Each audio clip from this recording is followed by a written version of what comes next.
क्या Uttarakhand police नफरती gang के दबाव में है? यह बात मैं हवा में नहीं कह रहा हूं, बल्कि हाल में हुई और हो रही घटनाओं में पुलिस के रवैये को सामने रखकर मैं अपनी बात सही साबित करने का प्रयास करने वाला हूं। इस वीडियो में मसूरी से लेकर नैनीताल तक में हुई घटनाओं की बात करेंगे और इन घटनाओं पर पुलिस का रवैया कैसा था इसे भी देखेंगे। इन घटनाओं में पुलिस की कार्रवाई यह तो बताती है कि पुलिस कार्रवाई करना चाहती है, लेकिन अचानक कुछ ऐसा हो जाता है कि पुलिस मामले को हल्का बनाने की जुगत में लग जाती है। ये अचानक कुछ कहां से आता है, यह एक गंभीर सवाल है। हालांकि समझना इतना मुश्किल भी नहीं है। वीडियो अंत तक देखने का अनुरोध कर रहा हूं। यदि आप वीडियो अंत तक देखकर लाइक कमेंट करते हैं तो YouTube कुछ और लोगों तक ये वीडियो भेजता है। आप वीडियो पूरा नहीं देखते तो YouTube वीडियो को रद्दी की टोकरी में फेंक देता है और कई घंटों की मेरी मेहनत बेकार चली जाती है।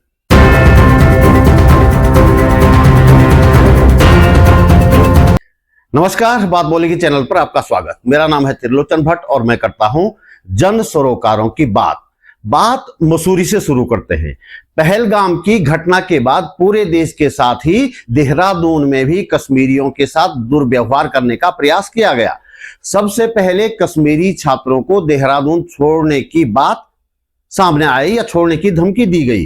देहरादून पुलिस ने इस पर कार्रवाई की, छात्रों को वापस लौटने से रोका और जहां कश्मीरी छात्र रह रहे थे वहां सुरक्षा की व्यवस्था की गई। सभी ने पुलिस की सराहना की, लेकिन इसी बीच मसूरी में शॉल बेच रहे दो कश्मीरी युवकों की कुछ लोगों ने बुरी तरह से पिटाई कर दी, उनका सामान फेंक दिया, अपने संस्कारों के हिसाब से गालियां भी दी।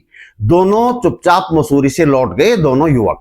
लेकिन संस्कारियों ने अपनी संस्कारी भाषा और कश्मीरी युवकों से की गई मारपीट का वीडियो खुद ही सोशल मीडिया पर डाल दिया और वीडियो वायरल हो गया। देहरादून के एसएसपी अजय सिंह की माने तो पुलिस के संज्ञान में वीडियो आया तो तुरंत कार्रवाई की गई। दोनों आरोपियों को गिरफ्तार किया गया और कश्मीर लौट चुके युवाओं को सुरक्षा की पूरी गारंटी देकर वापस आने को कहा गया। यानी कि पुलिस ने इस मामले में शानदार कार्रवाई की, लेकिन अचानक कुछ हो गया। दोनों आरोपियों ने माफी मांगी और मामला खत्म कर दिया गया। इतनी बुरी तरह से देश के बेकसूर नागरिकों को पीटने वालों की सजा सिर्फ माफी हुई।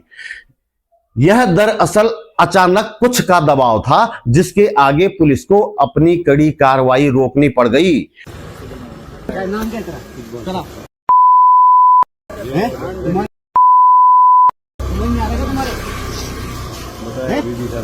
तुम्हारा समझ नहीं आ रहा? पुलिस वाले ने बोला था ना तुम्हें उस टाइम।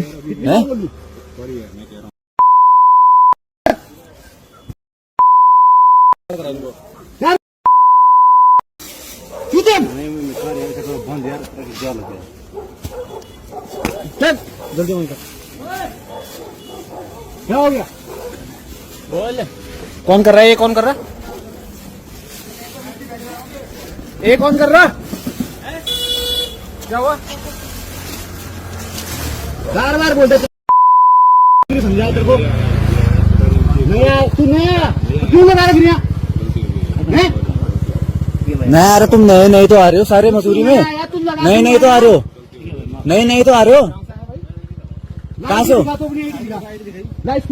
नहीं तो स्कूटी की नहीं तो तुम कहाँ से हो? दूसरा मामला राज्य के दूसरे पर्यटन स्थल नैनीताल का है।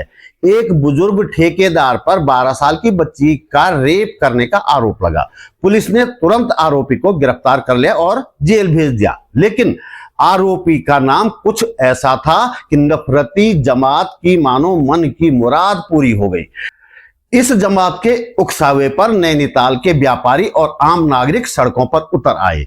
जहां कोई भी आरोपी के समुदाय का व्यक्ति मिला उसे पीटना शुरू कर दिया और उस समुदाय के धर्म स्थल पर पथराव भी किया।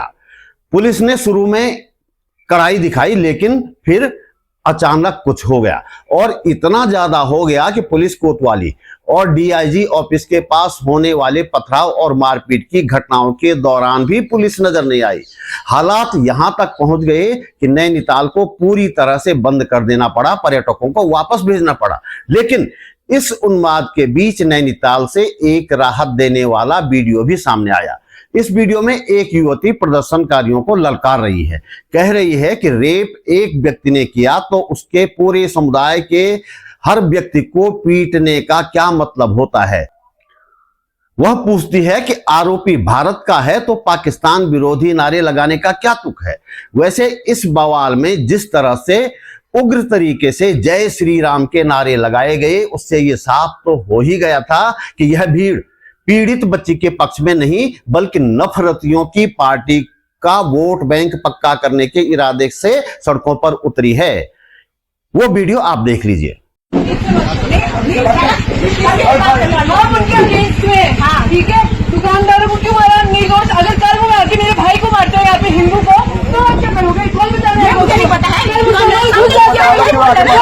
हिंदू और मुसलमान क्यों कर रहे हैं आप लोग? मेरे भाई हिंदू इतनी गंदी गालियां दे रहे हैं मुसलमानों को। ये लोग वो लड़की के बारे में कोई बात नहीं कर रहा, रेपिस्ट है जो। अरे वो ये लोग मुसलमानों को, पाकिस्तानियों को गाली दे रहे हैं। वो हमारे देश का जिसने रेप किया उसको बोलो ना। हाँ तो यहाँ गाय का रेप क्या करे? इस हिंदू धर्म में गाय का रेप हुआ था गौशाला में, कुछ चार्जेस किया उसके? क्यों नहीं बताओगे? आप पूछा बोल रहे हो? मेरी बात सुनो, गाय का रेप हुआ तो गाय के बारे में क्या बोले? जब किसान हमारे आगे पीछे हमारे सपोर्ट में रहते हैं तो अभी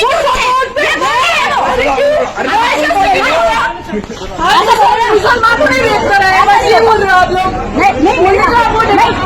भाभी आपको पता ही नहीं है बात यार, तुम आपस में क्यों? इस युवती की एक एक बात सही और तर्कसंगत है। आप कमेंट्स की बात करते हैं, आप एक गर्ल की सेफ्टी के लिए उतरे थे रोड पे। मेरी उस वीडियो पे लोग बोल रहे हैं इसका रेप होना चाहिए, इसको पाकिस्तान में फेंक दो। क्यों फेंक दो भाई? मैं भारत की नागरिक हूँ। तुम लोग कौन होते हो ऐसे कहना? तुम मेरे को सिर्फ फील नहीं करा रहे हो। All the Hindus are telling me that I should be raped and thrown into this lake. उसमें क्या क्या कमेंट्स कर रहे हो आप? जब मैं ही सेफ नहीं हूँ तो आप क्या उस लड़की को जस्टिस दिलाओगे? और आप किस चीज के लिए लड़ रहे हो? तो आप बेवकूफ लोग हो। आप लोग मुझे अनसेफ, कोई बात नहीं, रेप नहीं, you do whatever you want to do, but उससे आपका मोटिव क्या पूरा होगा? आप किसके लिए लड़ रहे थे और आप कहाँ पहुंच गए हो? आप अपनी मानसिकता देखिए। हमारे यहाँ बच्चियों के साथ दरिंदगी का विरोध भी इस आधार पर होता है कि दरिंदगी करने वाले का धर्म क्या है। हाल ही में चक्राता में एक टीचर ने एक नाबालिग को अपने घर पर बुलाकर उसका रेप किया। बच्ची ने घर आकर जहर खाकर जान देने की कोशिश की। दून अस्पताल में उस बच्ची का इलाज करवाया गया, लेकिन कोई सड़कों पर उतरना तो दूर, सोशल मीडिया पर इस घटना की निंदा को लेकर भी एक दो पोस्ट ही सामने आई।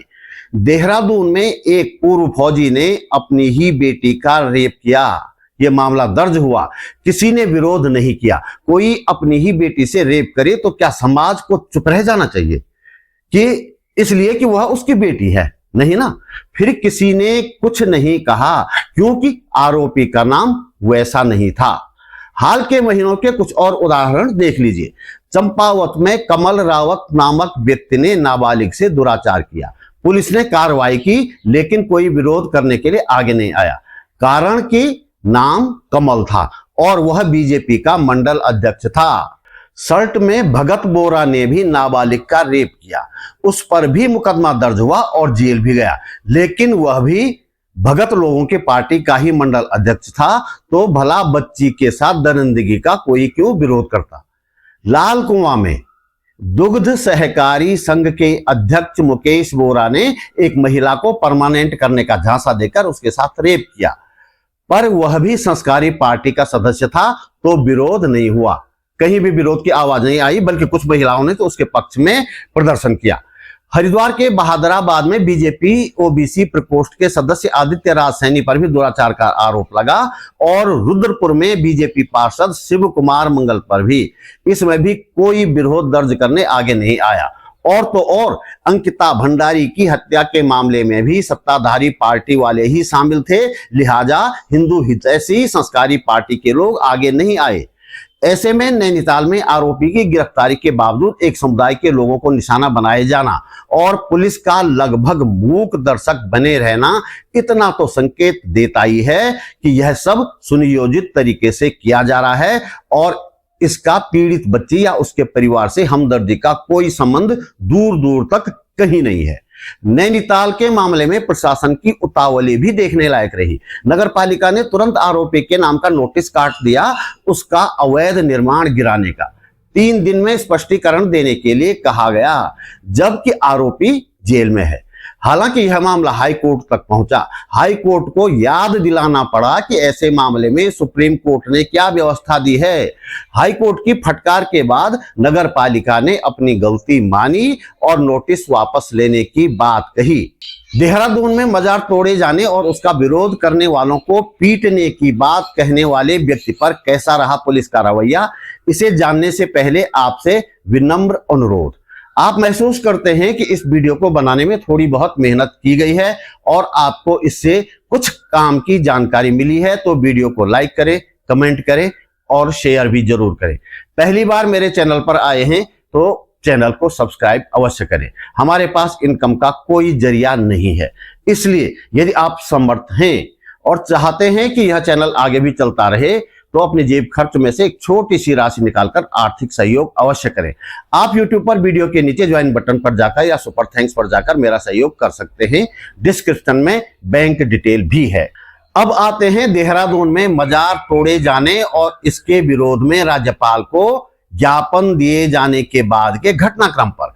इस घटनाक्रम को जानना हम सबके लिए जरूरी इसलिए भी है कि इसमें साफ तौर पर देख सकते हैं कि पुलिस किस तरह से नफरतियों के दबाव में काम कर रही है।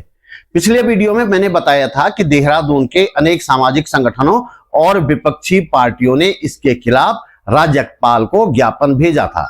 ज्ञापन भेजे जाने संबंधी खबर अगले दिन अखबारों में छपी और उसमें कुछ लोगों के नाम भी छपे। एक नफरती ने इन नामों को कोट किया और गाली गलौज की भाषा इस्तेमाल करते हुए लोगों को उकसाया कि मुसलमानों से पहले इन लोगों की पिटाई करें जो ज्ञापन देने में शामिल थे। इतना पीटे कि ये घर से बाहर निकलने में भी डरे। इसे लेकर विभिन्न संगठनों के लोग देहरादून के एसएसपी अजय सिंह से मिले। उन्होंने कानून के दायरे में कड़ी से कड़ी कार्रवाई करने की बात कही, लेकिन जब एफआईआर की कॉपी मिली तो नफरती पर 2 लगभग हल्की धाराएं लगाई गई थी, एक सांप्रदायिक विद्वेष फैलाने की और दूसरी जानबूझकर अपमान करने की। इस मामले में एसएसपी का रवैया बता रहा था कि वे इस मामले को लेकर बेहद गंभीर हैं, उन पर विश्वास करना चाहिए। लेकिन शायद यहां भी अचानक कुछ हो गया और नफरती के खिलाफ जो प्रमुख मामला बनता था, लोगों का जीवन खतरे में डालने का, जिसमें उसे सजा भी हो सकती थी, वह धारा लगाए ही नहीं गए। एसएसपी की यह बात ठीक है कि सोशल मीडिया पर इस तरह की बातें लिखने वाले लोग बहुत डरपोक किस्म के होते हैं। हम जानते हैं कि ऐसा लिखने वाले वास्तव में डरपोक ही होते हैं, लेकिन ऐसे लोगों के बहकावे में आने वाले बददिमाग लोगों की संख्या कम नहीं है। बहकावे में आकर ऐसे लोग हमला कर सकते हैं, जान भी ले सकते हैं। सामाजिक संगठनों के लोगों ने फिलहाल डीएम से मिलकर जान जोखिम में डालने की धारा लगाने की मांग की है। इस मामले में डीएम ने आश्वासन भी दिया है। अब देखना यह है कि इस बार भी अचानक कुछ होता है या नहीं। सामाजिक संगठनों का कहना है कि यदि मुकदमे में यह धारा नहीं जोड़ी गई तो हाई कोर्ट तक का दरवाजा खटखटाया जा सकता है। अब देखना है कि यहां भी अचानक कुछ होता है या फिर नफरती को सलाखों के पीछे भेजा जाता है। तो दोस्तों, इस वीडियो में इतना ही। मेरा चैनल सब्सक्राइब करें, फेसबुक पेज फॉलो करें, बातबोलेगी.com भी जरूर देखें। जल्दी मिलते हैं एक और मुद्दे के साथ एक और वीडियो में। नमस्कार।